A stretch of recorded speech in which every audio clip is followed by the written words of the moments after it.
Hey, everybody, and welcome to Monster Monday for December 7th, 19. I was about to say December 7th, 1941. No. We do remember here in the U.S., we do remember December 7th, 1941, the attack on Pearl Harbor that drew the United States into the war, World War II, and we honor the sacrifices made by all the veterans of that war and of every war since and previous to that. Um, Thank you very much if you currently are serving or if you have served, whatever capacity. Thank you very much for your service to the flag. All right, it is December 7th, 2020, and tonight we are going to be looking at awakened shrubs and other awakened plants here on Monster Monday. Um, this is a very interesting uh, type of D&D monster because it's along with constructs, they're not um, germinated or born or growing from some natural source. They are created very specifically by an external force, um, mainly a spellcaster that has done something to the existing entity to turn it into an awakened shrub or another awakened plant. So, we're going to do that. For those of you who are new, just want to send a big shout out to Mo over at tabletopbellhop.com. He is the OG when it comes to all things tabletop games. If you're into card games, board games, RPGs, party games, whatever, Mo has all kinds of resources, everything from where you can buy it to trade news, industry, reviews, new game releases coming out, and then a whole constellation and galaxy, really, of different podcasts talking about various aspects, whether it's people playing the games, people reviewing games, people analyzing the rule sets of games, all that kind of stuff. So, Tabletop Bellhop is your source for that. And uh, we are going to get into our description or our review of the Awakened Shrub and Awakened Plants. An Awakened Shrub. It's an ordinary shrub that has been given sentience through magic, such as the Awaken spell. Now, we're going to look at that spell a little bit later, but the short hand version of it is the spell gives sentience to a non-intelligent plant or creature and charms it for 30 days to the caster's will. Now, after 30 days, the creature is no longer charmed, but it remains sentient, and it maintains a friendly disposition or not toward the caster, depending on how it was treated while it was charmed. So, you charm something and you treat it well, oh, well, it'll continue to be friendly. You charm something and you mistreat it, okay, maybe it's not so friendly when the charm wears off. All right, so we'll look at more stats in depth on that when we talk about the Awakened spell later on. Now, what's the lore of an awakened shrub or another awakened plant? Well, unlike other creatures, there's not any one single story. Awakened beings always have a story, and each one is different. Because these plants and creatures were given sentience by a spellcaster, the experiences, thoughts, and beliefs of each individual awakened being varies. There's no culture among awakened beings unless they resulted from a single spellcaster or a close knit group of spellcasters that all woke the creatures at similar times and helped them create a community with each other.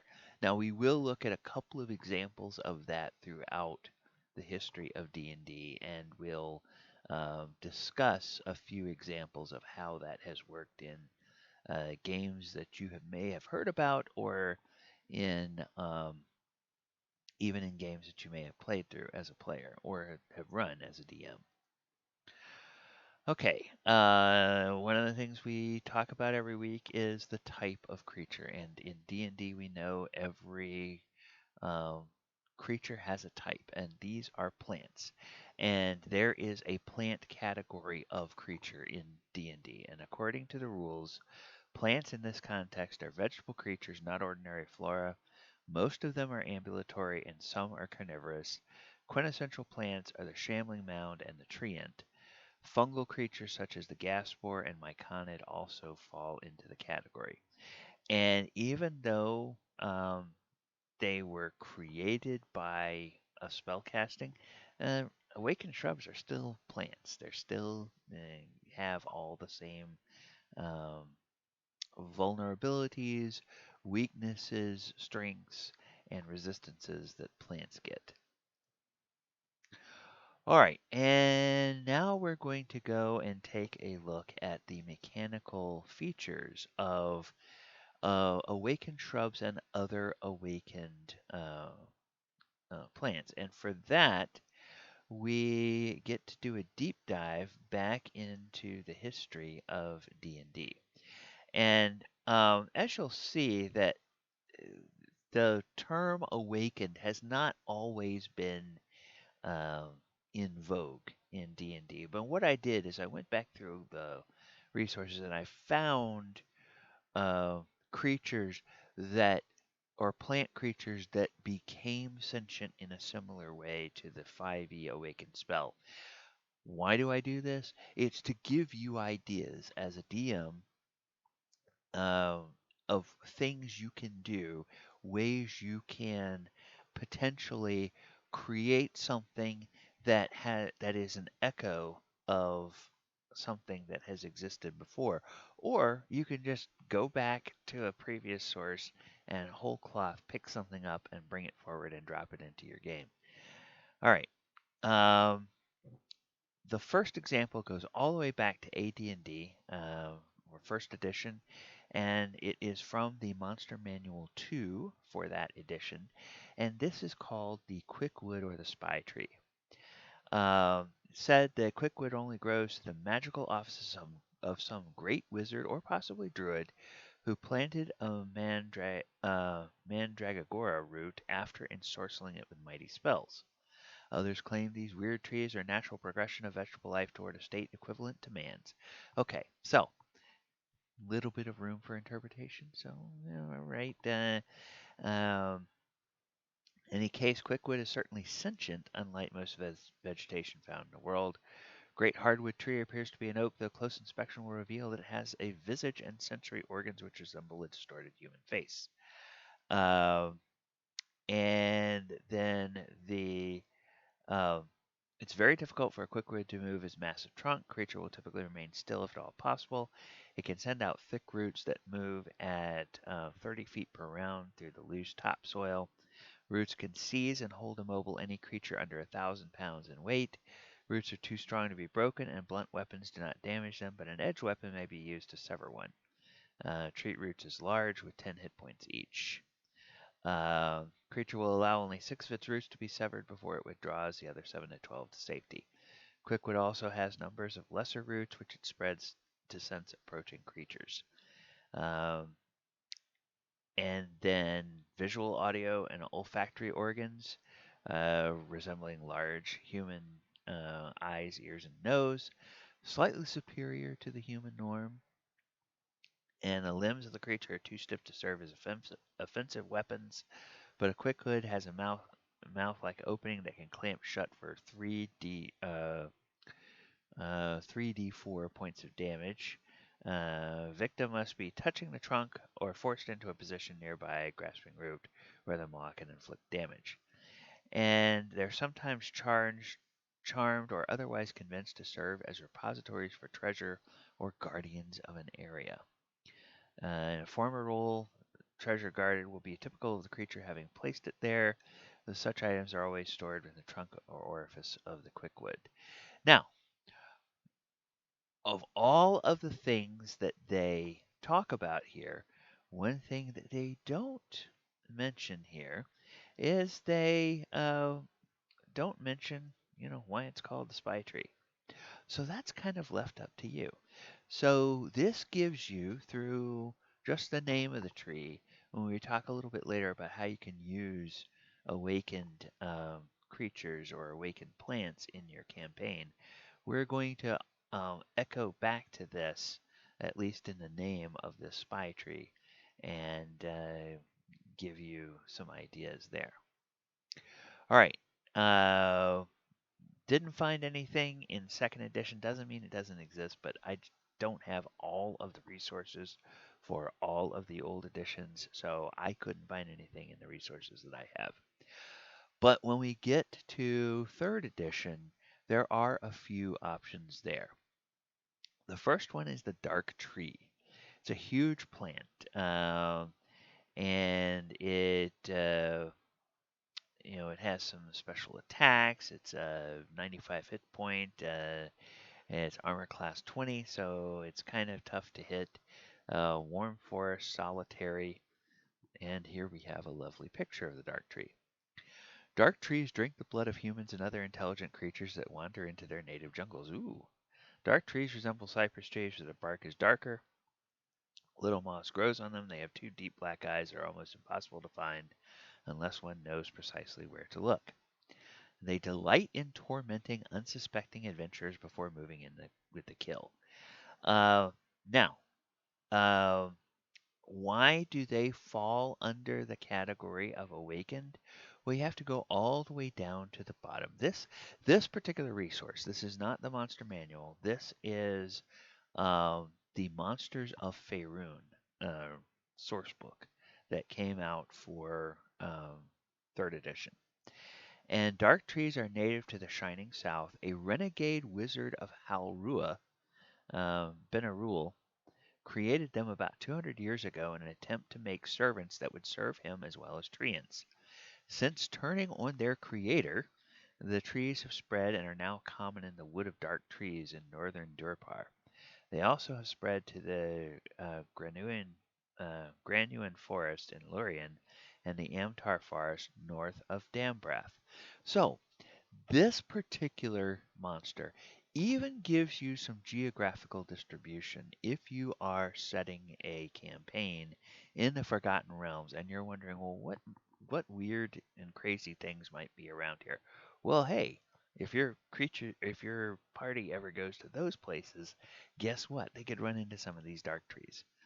Um, and that could be something that they are. Again, another another idea for how you might use something. Wizard thinking he's going to make some servants. Ooh, but he didn't quite get the spell right, or maybe he used a little bit of a sketchy component that didn't make the noble treant servants he was hoping for, but made things that just wanted to drink his blood and the blood of everything else that walks on two legs. Um, so yeah, that's another way you could have as an explanation for how these things um, get into your campaign. Now, green water. This is from the same source, Monsters of Faerun.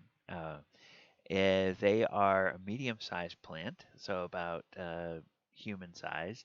29 hit points, armor class 16. Um, Green warders guard the secrets of the elven woods, sending intruders stumbling randomly through the forest until the warders' masters can deal with them as they please. They look like 7-foot tall elves made of bushes and leaves, quite lightweight, weighing only 70 or 80 pounds. And then when it comes to uh, why they fall into this category, in the realms, when the elves retreated from the great forest of Cormenthor to the island of Evermeet, they left legions of green warders behind, steering intruders away from sacred groves, burial sites, and other sensitive areas. It used to be that the warders stayed well within the forest boundaries, but in 1371 Dalesmen complained that the warders were pushing out to the edges of the forest. There are reports that the green warders on the forest fringes are more aggressive than they were when they were guarding Cormenthor's core, mutilating humans who have succumbed to their sleep powers. All right, so This is another sort of thing that you can another way that you can introduce um, awakened plant creatures into your campaign. Uh, you know, one of them set up as spies, one of them set up as helpers or, you know, shepherds for maybe tending gardens or something like that. And then these set up as guardians to keep um, nosy people out of sensitive areas.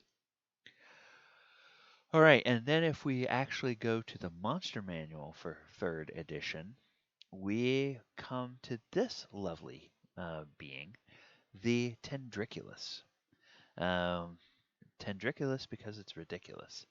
This is a huge plant, 94 hit points, armor class 16. And the Tendriculus is a plant that may have been mutated by foul magic, or may have originated on another plane of existence, or possibly both of these theories are true. Tendriculus can rear up to the height of 15 feet. It weighs about 3,500 pounds. Best known for its ability to grow and regrow its vegetable body very extremely rapidly. Whole new leaves and vines and appear in just a few minutes. Tendriculus accomplishes this by consuming vast quantities of meat. I gotta have some meat. Um, and then let's see. It can swallow things whole and regeneration. Um, it's got regeneration, and then when okay, that was the Thaqua. Forget that. Okay. Uh, Tendriculus tries to swallow a grappled opponent by making a successful grapple check. Once inside, opponent must succeed on a DC 20 Fortitude save or be paralyzed for 3d6 rounds by the Tendriculus digestive juices, taking 2d6 points of acid damage per round. New save is required each round inside the plant, and the save DC is Constitution based. So yes, every round you're having to make a save against the paralysis, and every round that you fail is more rounds that its digestive juices go to work. So it doesn't take too long for somebody to succumb to those digestive juices. And yeah, that's yet another thing. Fell magic from unknown planes. All right, and then we go to the fourth edition. Now, admittedly, this is going to be a little bit of a stretch on the whole awaken thing, but I thought um, it might be good just to throw this in there as another idea. So battle briars are deadly living plants purposefully grown to serve in military capacities. They can destroy massed formations of lesser troops, storm defended embankments, and bring down fortifications. So you have the Warthorn Battlebriar, a level 14 controller. Um, and these Warthorn Battlebriars move close to foes and spray them with a thorn burst. They attempt to keep foes locked in melee combat and try to use grasping thorns aura to hinder opponents trying to flank or escape it. Uh, and then there's the Earth Rage Battlebriar, which is a level 28 brute. So level 14 and level 28. Now, 4th edition didn't have anything, didn't have challenge ratings, but every monster had a level. And then you can see for encounter groups like this level 14 controller, if you have a level 14 party, uh, they would recommend putting one Warthorn Battlebriar, 2 Cyclops Ramblers, and 3 Hill Giants. That would be a good challenge for a level 14 party in 4th edition. Now, Earth Rage Battlebriar. The This battle briar likes to bury itself, use tremor sense to detect foes passing overhead, and erupt from the ground suddenly to catch them by surprise. The open battlefield, it enters combat by trampling enemies, spending its action point, if necessary, to move as far as it can. It then resorts to claw attacks using grasping vines to pull enemies closer, and its threatening reach to attack those who retreat. Uh, so yeah, uh, it's translating these to 5th edition is a little bit difficult because 4E was on a completely different power curve than any of the other editions. So the level 14 monster has an AC of 28. The level 28 monster has an AC of 42. And then here's a lovely picture of these things. And all right, so there's no encounter group um, for the Earth Rage Battle Briar. All right, now we're going to come to 5th edition. And sadly, the descriptions that we get in 5th edition for awakened creatures are very boring. Awakened Shrub is actually a challenge level or challenge rating 0, just like a commoner. Armor class 9, 10 hit points. And Awakened Shrub is an ordinary shrub given sentience and mobility by the Awakened spell or similar magic. That's all it is. Then we have the Awakened Tree. Armor class 13, hit points 59. It's a CR2 monster. Has a few damage resistances, bludgeoning and piercing. Has vulnerability to fire. And then while the tree remains motionless, it's indistinguishable from a normal tree. And an awakened tree, it's an ordinary tree given sentience and mobility by the awakened spell or similar magic. And then we have the awakened Zerkwood. Say what? The awakened Zerkwood is a huge mushroom type plant, and this comes from the Out of the Abyss campaign. Say that 4 times fast. The Out of the Abyss campaign is the one where demon lords are being summoned into the Underdark. Among those demon lords being summoned is Zagatmoy, who is like um, the fungus demon lord or demon queen or whatever the hell she is, and so there's a whole area of the Underdark where all of the fungi are given sentience because of the fact that Zagatmoy is in this area. And Zerkwood is one of the large types of fungi that you find growing in the Underdark. So awakens Zerkwood. Uh, Zerkwood is also the wood, if you will, that dark elves, drow, and other subterranean races like the Sverfniblin of the deep gnomes and the Duragar, the dark elf or the um, dark dwarves. They make their furniture, their wooden furniture, out of Zerkwood. All right. And now, last but not least, we get to the actual Awaken spell. So what is this whole Awaken spell? How does all this stuff happen? Well, it's a 5th level spell. It takes 8 hours to cast. So this is not something you're going to cast in combat. This is a ritual that you're going to do out of combat. Transmutation, it requires touch. There is no saving throw. Requires verbal, somatic, and material components, and those material components are quite pricey. It's an agate worth at least 1,000 gold pieces, which the spell consumes. So it's not an agate you can use to cast multiple things. You need a separate 1,000 gold piece agate for every single one of the awakened spells you're going to cast. So this is to put limitations on the PCs who dream of having masses of tree armies at their beck and call.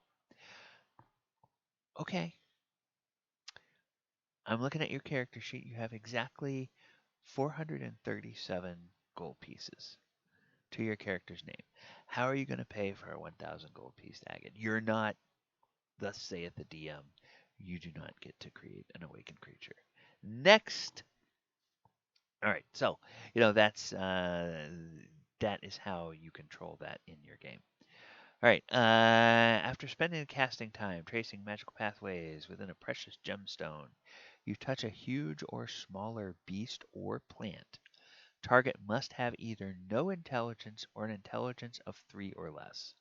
The target gains an intelligence of 10. Target also gains the ability to speak one language you know.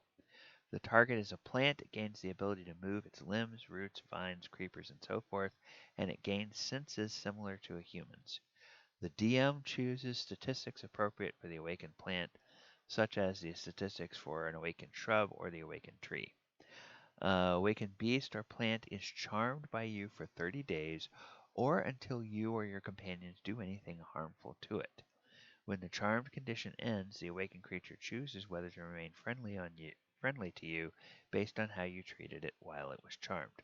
Okay, so I guess I read that kind of hastily at first, and I was thinking that because it was a non-intelligent thing, um, the charm just lasted for 30 days regardless of what you did. But no, just like any other charm spell, if you do something harmful to the charm thing, then you break the charm. But the sentience remains for the rest of the creature's lifespan. So, and this is available for only bards and druids um, in 5th edition D&D. All right, so let us go ahead and we will go um, back to our slides here, and we will continue going through and taking a look. Now, how could you use awakened trees in encounters? Now, we already said awakened shrubs are um, CR0. So there's really no point in putting them in encounters. Now, to create a hard challenge, or hard meaning challenging encounter with these creatures for a party of 5 PCs by a certain level, 5 first level characters would find one awakened tree, a hard challenge. Now, level 2 or 3 party would find it an easy challenge. And at level 3, if you want to make it a hard challenge, you can add one more awakened tree. If you actually add 2 awakened trees at level 2, technically it becomes a deadly challenge. And the way I read that is they set a really low bar for deadly. The low bar is kind of if you have players that are kind of new and don't know how their characters work and don't know what abilities they have and don't have any concept of how a party of PCs should kind of work together and maximize think strategically, yeah, you'll probably kill them with that. If they have any sense of tactical awareness at all and understand, who the people are that ought to be up in front doing melee, who the people are that should be back casting spells, and oh yeah, that the spellcaster should make sure they're not targeting an area where their allies are in front, then what they consider deadly is kind of merely a modest challenge. Um, And so if I want a deadly encounter, I wind up usually throwing quite a bit more than what the book says is a deadly encounter to make sure that, by the end of the fight, um, most of the party's resources are depleted, and maybe one or two of them are, bleeding on the floor and need their companions to come and rescue them at the end of the fight.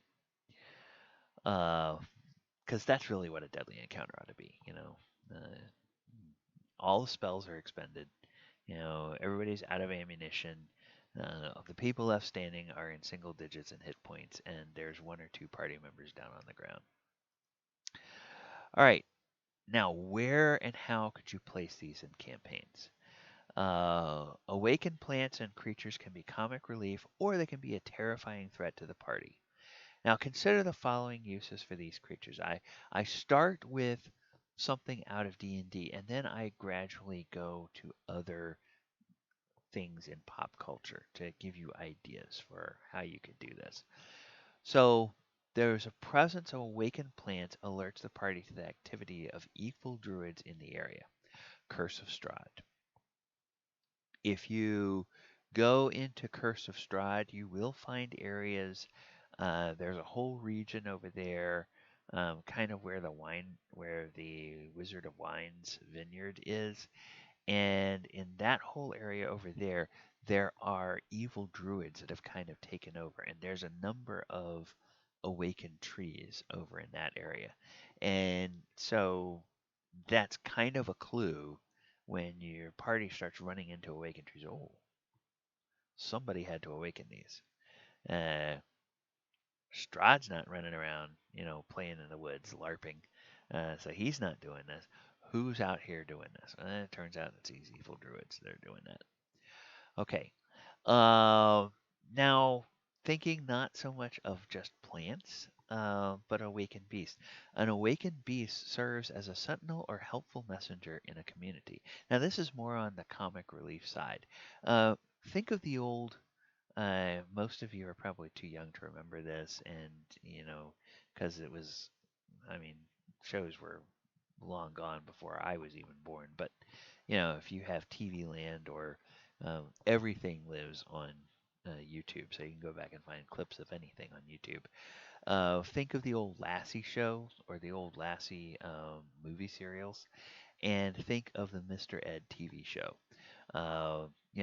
Lassie was famous, like would run into town and ruff, ruff, ruff, and somebody would look at Lassie and go, "What? Timmy's fallen down the well. Ruff, ruff. Oh, okay, Lassie. Well, we'll go. We'll grab some help and we'll come and we'll follow you." And if you have an awakened creature instead of just Lassie, then it could be, "Hey, Timmy's fallen down the well." And that could be kind of a comic thing if you want to play that up um, with your party when they go into some little village. All right, now we looked at an example of this in, I believe, third edition. Some fell magic from another dimension is randomly waking plants and beasts in an area and causing them to go mad, either with fear, with grief, or with anger, so that they seek out and attack villagers and travelers in the region. Where have you seen something like this in pop culture? If you're a fan of sci-fi slash horror movies, you may remember the old Stephen King vehicle from the 1990s, I believe it was, Maximum Overdrive. Now, uh, in that particular story, the suggestion was that there was some sort of alien intelligence that was turning all the machines against the people. And so machines were basically gaining sentience and were going around and killing people and whatnot. So what is the D&D equivalent to that? Well, it's some sort of fell magic. Maybe something has popped out of the abyss, or something has come from an alternate dimension in the multiverse, and it's randomly causing things to go crazy. And maybe it's just something that it only has that effect um, in this reality, and it has to get sent back to its own reality where it's actually fine. And it doesn't have the same effect, maybe even has a beneficial effect where it came from. So you can think about something, or it could have some sort of malicious intent. Maybe it's a prelude. Maybe this is a prelude to an invasion of the natural world by some other source. So you can think of, well, where would they go to start spreading, all of these awakened creatures that are running around causing all this chaos and starting to, um, destroy, kill people, destroy settlements, do all that kind of stuff, so that it would begin to get everything agitated, so it would make the plain ripe for invasion. And then a powerful antagonist of the party has created awakened beasts or plants that act as spies, reporting back to him or her what the party is doing. Now, that goes back to the AD&D, the spy tree, which they never talked about the tree actually spying on things. But also in pop culture, if you think about, certainly this is not the only work, but the most recent work that comes to mind is the um, fantasy epic from the 90s to the uh, aughts, the novel series The Wheel of Time. Uh, that in that book, every time the characters would go around, they would always be wary of crows and ravens because ravens were the spies for the Dark One in that book, and so they're always trying to do it. And I think maybe if I'm not if I'm not mistaken, um, crows were also or ravens were the uh, spies of Sauron in Middle Earth.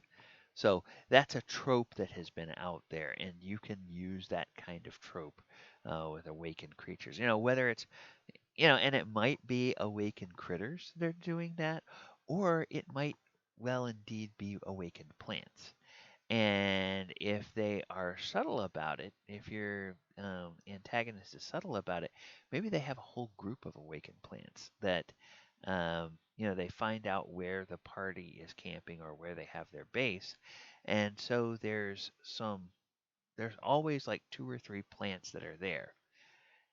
And maybe one day, if there's a really observant party member, they realize one morning when they wake up, hey, wait a minute, yeah, there's still three plants, but two of them were over here and one of them was over here. Now today, two of them are over here and one of them is over here. What's going on? Did they move or something? And then you go and you find out, oh crap, they're awakened.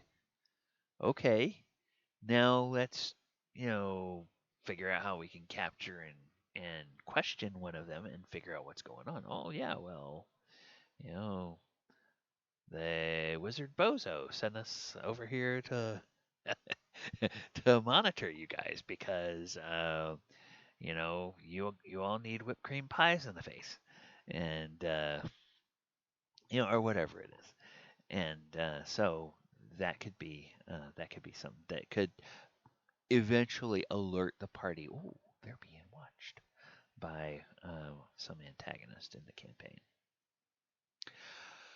All right, and normally we talk about reskinning, but in this case, I just don't feel like any reskinning is needed.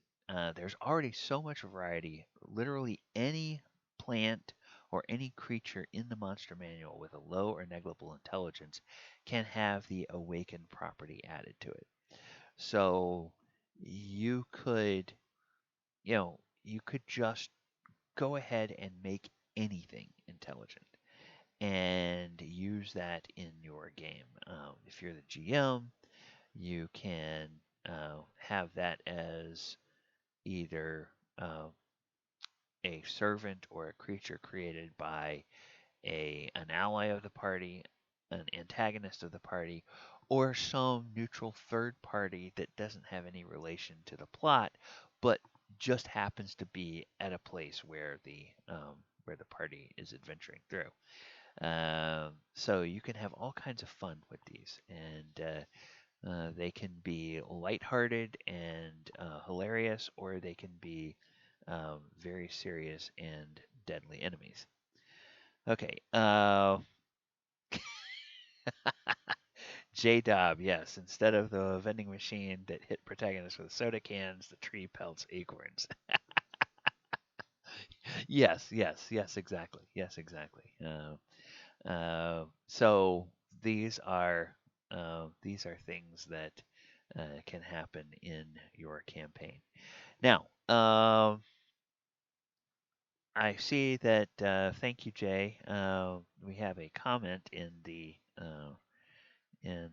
chat, but we don't have any questions yet. So I'm going to go ahead into the wrap up, and then I'm going to go back and look at questions again. So if you have any questions about awakened plants and how you might use them or where they might come in, or any thoughts or anything that I didn't touch on that you want to talk about with awakened plants and shrubs, let me know in the chat while I do the wrap up, and then I'll come back and look at those again.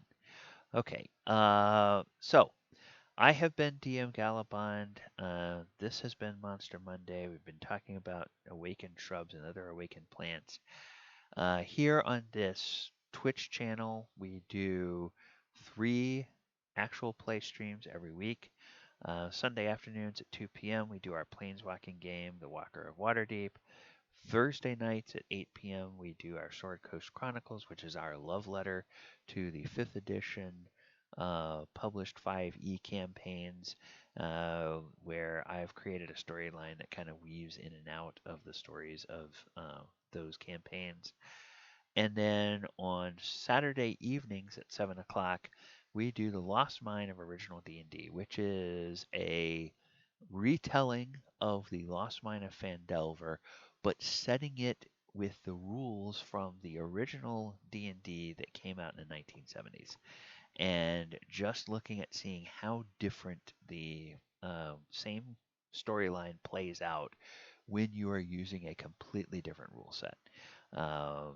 And so that has everything from D6 initiative and initiative for the entire side versus each individual character, and also has things like super overpowered first level spells for wizards like Sleep, which can take out all of your enemies because it works on the hit dice of the creatures, not on the hit points, the way the 5th edition does.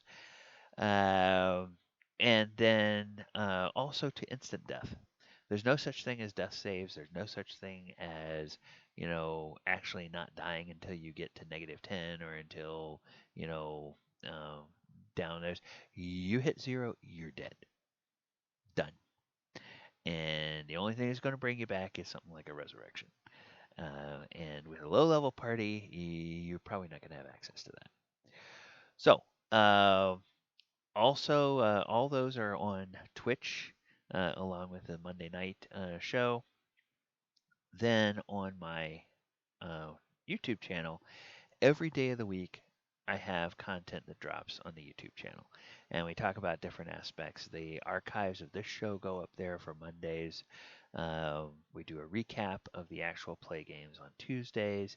And then we focus on arcane spells on Wednesdays, divine spells on Thursdays, lore, where we talk about the storyline of a different adventure.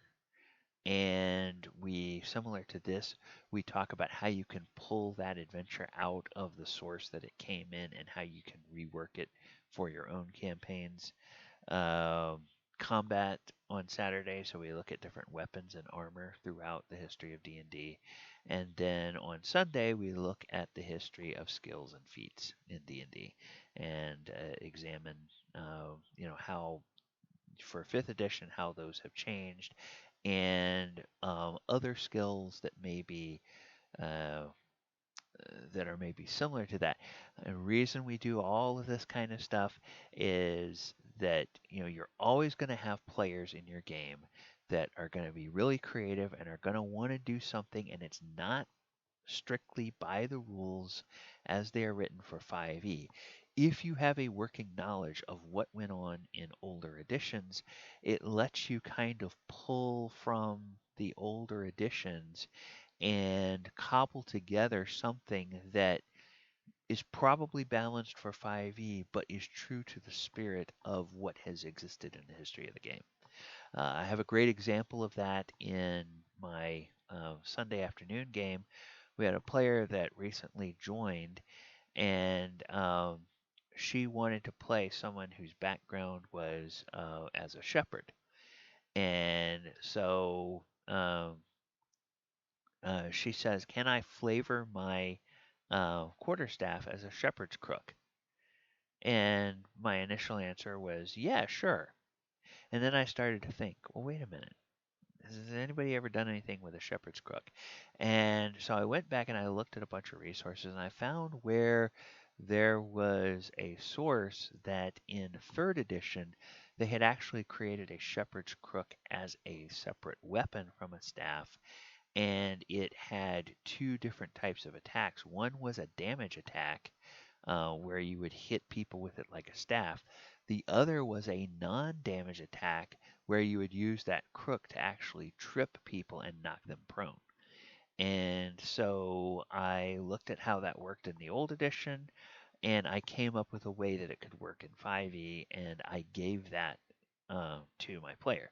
So now she has the option to either use that weapon as an offensive weapon um, to attack people, or she can actually use it to get an enemy on the ground and make it easier for um, her melee companions to go in and take out an enemy.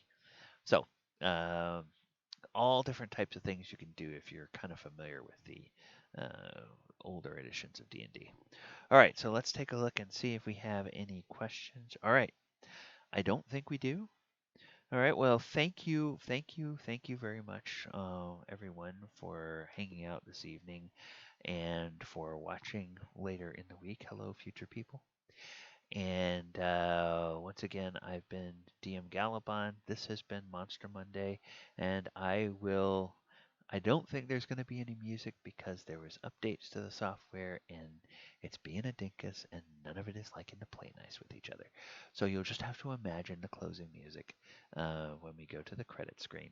But before we do that, I'll just remind you to watch out for the monsters under the bed. Good night, everybody.